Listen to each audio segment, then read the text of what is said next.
ହସ, ଲୁହ, ସଫଳତା, ବିଫଳତା ଏମାନେ ଜୀବନର ଗୋଟିଏ ଗୋଟିଏ ଅଙ୍ଗ। ଏସବୁ ନଥିଲେ ଜୀବନର ମୂଲ୍ୟ ରହନ୍ତା ନାହିଁ।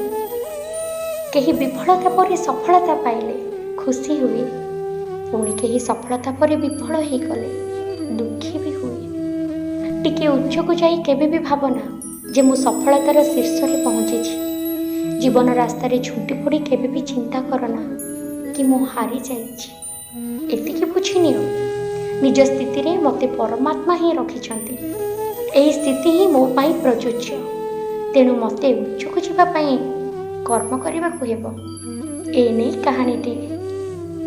ଜଣେ ସନ୍ଥ ଆଶ୍ରମ ଛାଡ଼ି ଦୀର୍ଘ ଦିନ ବାହାରକୁ ବାହାରିଲେ।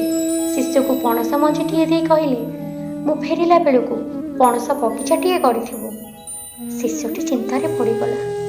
ଗୋଟାଏ ମଞ୍ଜି, ପୁଣି ପଣସ ବଗିଚା।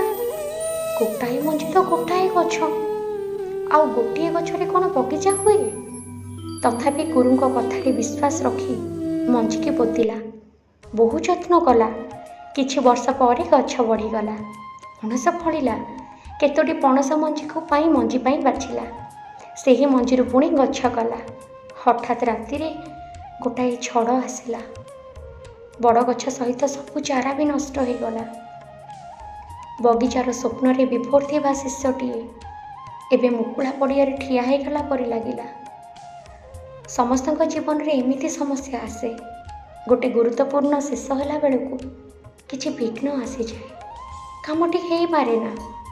ଚାକିରି, ବାହାଘର, ଜମିବାଡ଼ି, ଜିନିଷ କିଣାବିକା, ପାଠପଢ଼ା ଆଦି ଅନେକ କ୍ଷେତ୍ରରେ ସମସ୍ୟା ଉପୁଜେ, ଯାହା ଆମ ମନକୁ ଦୁର୍ବଳ କରିଦିଏ।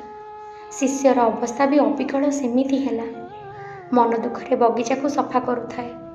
ହଠାତ୍ ନଜର ପଡ଼ିଲା ଅଳିଆ ଗଦା ଉପରେ ପଣସ ଚାରାଟିଏ। ଆନନ୍ଦରେ ତାକୁ ହିଁ ସଂଗ୍ରହ କଲା। ପୁଣି କିଛି ବର୍ଷ ପରେ ପଣସ ବଗିଚା ହେଇଗଲା। ଗୁରୁଙ୍କ ଆଦେଶ ବି କାର୍ଯ୍ୟକାରୀ ହେଲା। ଅଳିଆ ଗଦାରେ ଉଠିଥିବା ଗଛ କେବେ ଭାବିନଥିବ ସେ ଗୁରୁଙ୍କ ମହାନ ଆଦେଶରେ କର୍ଣ୍ଣଧାର ହେବ। ସୁନ୍ଦର ପଣସ ବଗିଚା ଭଳି ମହନୀୟ କାର୍ଯ୍ୟ ତା ଦ୍ୱାରା ସମ୍ପନ୍ନ ହେବ। ଆମ ଜୀବନର ଦଶା ଓ ଦିଶା ଠିକ୍ ଏମିତି। ଟିକିଏ ଦୁଃଖରେ ଭାଙ୍ଗି ପଡ଼ୁ ତାହା ନୁହେଁ। ଆମେ ଚାରିପାଖରେ ବହୁ ପ୍ରତିଯୋଗୀ ଓ ପ୍ରତିଦ୍ୱନ୍ଦ୍ୱୀ ଅଛନ୍ତି। ତଥାପି ଆମକୁ ଆଗକୁ ବଢ଼ିବାକୁ ହେବ। କେତେବେଳେ ହାରିଯିବା ନାହିଁ। ଭାବିବା ନାହିଁ ଯେ ମୋ ଦ୍ୱାରା କିଛି ହେଲା ନାହିଁ। ଏବେ ବି ସମୟ ଅଛି। ଆଗକୁ ଚାଲ।